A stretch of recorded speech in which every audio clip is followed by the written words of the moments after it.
ڕژێما کادرۆ چییە؟ یانی کادرێن حیزبی لە گەلک گاڤاندا لە گەلک ڕەوشاندا فیداکاریەکی پڕ مەزن دکەن و ئەو فیداکاری پڕانی جاران دەبە سەدەماک و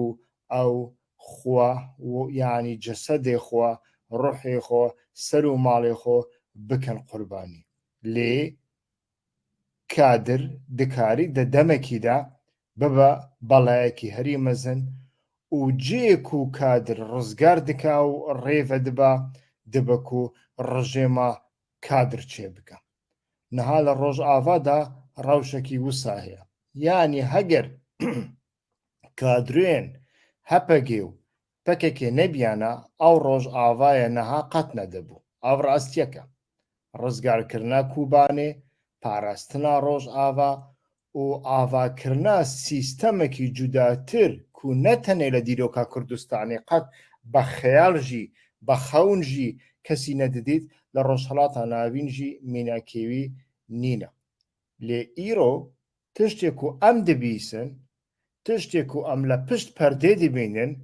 تشتێک و ڕۆژنامەڤانێن پارتیزان نەوێرن بینن سەر زمان و تشتێن و ڕۆژنامەڤانێن دژی سیستەما ڕۆژ ئاوا دەبێژن شەڕێکی ئەتنیکیە ji derveyvan hemiyan tişt rastiyekî dinê heye ew jî rijêma kadro leşme ye yanî li ciyekî de bêguman zehmetiyekî mezin hene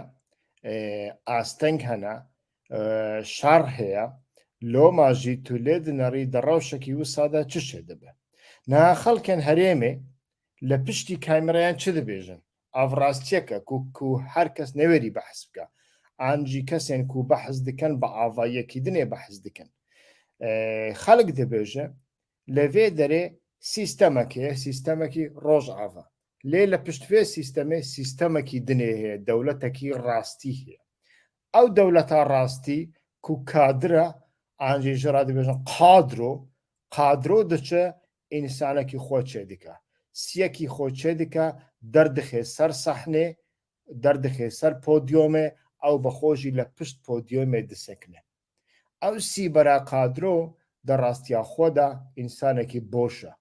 însaneke nehatiye perwerdekirin însaneke ji paradîgme û maradîgme jî tiştekî fam nake însaneke tenê beyet daye kadro însanekî bawerpêkiriye ji aliyê kadro û derdixê ser podyomê û gava ku derdikevî ser podyomê pir xetayan dike xetayek dû xeta sê xeta lê hevalê kadro ji bo ku ew bexwe ew xistiye ser podyomê naxwaze dest bi carekî wî ji podyomê bîne xwarê ji bo ku feşelbûnawî û şikistbûnawî derdikeve holê mecbûr e wî biparêze gava ku diparêze carek dû car sê car de car bîst car sed car di navbera civakê û sîstemê de derz derdikeve yek civaka kurdî jê ra dibêje ev sîstema ew rijêma kadro ye û civaka xeyrî kurdî jî dibêje kurd zulmê li me dikin û kesên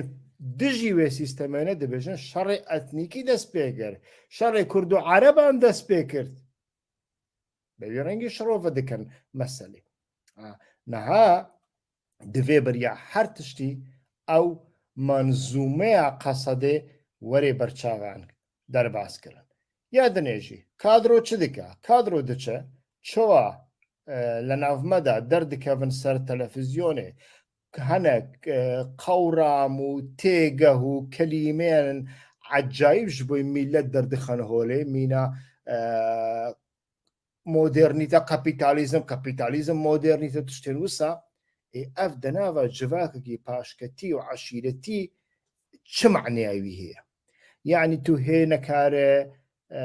efrînê rizgar bike tu hê nekare serêkaniya rizgar bike hê dinyayek pirzgirêkê te hene wek aborî wek elektrîk wek enerjî wek asayîş çi îşê te bi wê daye ku tu barê hemî dunyayê li şûnê dunyayê li dijî kapîtalîzmê şer dikê heva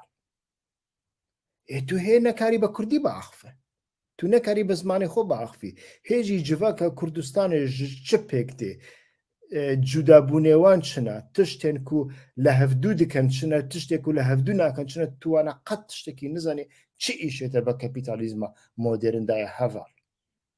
دەوردا پرۆبلەم چێ دەبن دەوردا پرزگرێک چێ دەبن و ئەف چ دکا ئەو وسا دکا و کادروێ سێبەر کو لەسەر پۆدیۆمەیە هەنێک تشتان لەسەر جڤاکێ فەرز بکە وانە بکە یاسا یاسای زەواجێ یاسای خوێندنێ یاسای ژنان یاسای کەچکە نەها ئەم چوە لە هەمبەری شڤان پەروەەر دەرکەتن گاواک و گەرەک گوت گەرەک ئێزیدی وسانە زەوجن بلا وسا بزەوجن ئەم گەرەک لە هەمبەری وانشی دەرکەوە یعنی تو نەکاری بەوی ڕەنگی جڤاکێ پێش بخەی ji bo ku tu heqîqetê bigorînî gerek tu fan bikey heqîqeta te ne heqîqete heqîqeta te li ciyekî heqîqete li ciyekî dî ne heqîqete heqîqeta te îro heqîqete sibê heqîqet nîne û ji bo ku tu heqîqetê bigorînî heqîqetê ava bikey tenê rêkek pêşiya te heye ew be yasa çênabe ew be şer jî çênabe û ew be ferezkirinê jî çênabe ev be پەروەردەیەکی پێداگۆژی چێ دەبێ کووت و خوا بخەی ئاستێ جڤاکێ نها لە پێغەمبەران بنەڕە ئایەت و حەدیث چما هاتنە ئایەت و حەدیثتەنێ معنەیەکی وان هەیە ئەو پێغەمبەر زانینە و ئاستێ جڤاکێ پر نزمە خواستنە خوا بخەن ئاستێ جڤاکێ لۆ ماژی حەدیث و ئایەت هاتنە خوارێ یا دنێژی شەراکەت گاڤک و ڕژێما کادرۆ هەبێ بێگومان شەراکەت نابە ji bo ku kesێک و tenێک و beyعەت dê kadro kesێk و tîpê wî serûçavê wî şîrîn e li cem kadro dikare li saziyê de cê bigire li saziya emnî saziya hikûmî saziya virda wirda ê ew kes nekarî kar bimeşîne nekarê kar rêve bibe çi dibe yek millet diçe van saziyana hemû wek saziyekî şiklî dibîne ji bo ku berastî şikliye çi dike millet jê fêr dibe diçe cem şexsê hevalê kadro ji bo ku kariyî bimeşîne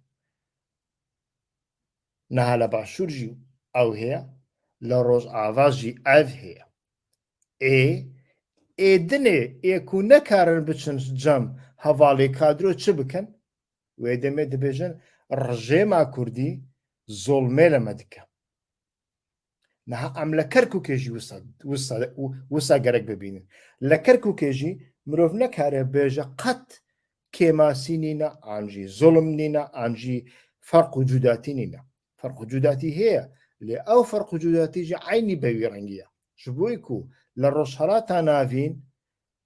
rejêma kadro rejêma hîzbî an jî hîzb bexwe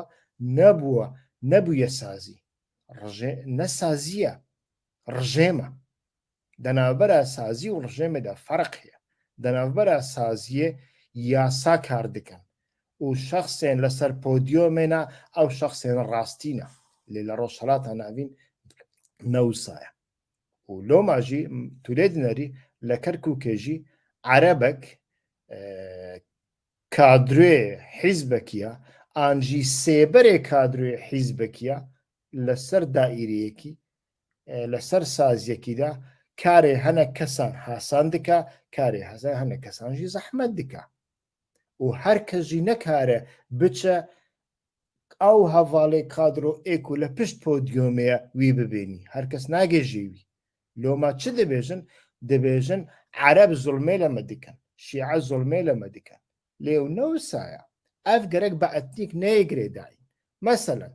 gava ku Necmeddîn Diktor Necmeddîn waliyê Kerkûkê bû beriya rîferandûmê eynî tişt hebû vê carê ereban digot Kurd zolmê li me dikin karê me nameşînin karê hinekan hasan dikin karê hinekan zehmet dikin ev girêdayî vê yekê ye xala dinê ya rejêma kadro ew e wek Lubnanê wek Sûriyayê wek Iraqê wek Tirkiyeyê dijmin heye şer heye داعش هي أمريكا هي العدو الإسرائيلي هي يعني دجمني ما إسرائيلي هي گەرەک هون بێدەنگ بن پڕ داخوازیان نەکەن دەوێ خۆ پڕژ هەفتووە نەکەن شار هەیە ئەم شەڕێ داعشێت عینی تشت لە ورژی هەیە یانی دەوێ دەرێدا ئەف پرزگرێک ئالیەکی وی دبەک و سیاسی بێ ئالیەکی وی دبەک و ڕژێن بێ تورکیا بە ئیران بێ فلان بێ بێوان بێ و ئالیەکی وی دبەک و پاژڤەڕۆتیا جڤا کێژی بێ لێ ئالیەکی دنێ پاژڤەڕۆیە ڕژێما کادروە گەرەک ئەڤیەک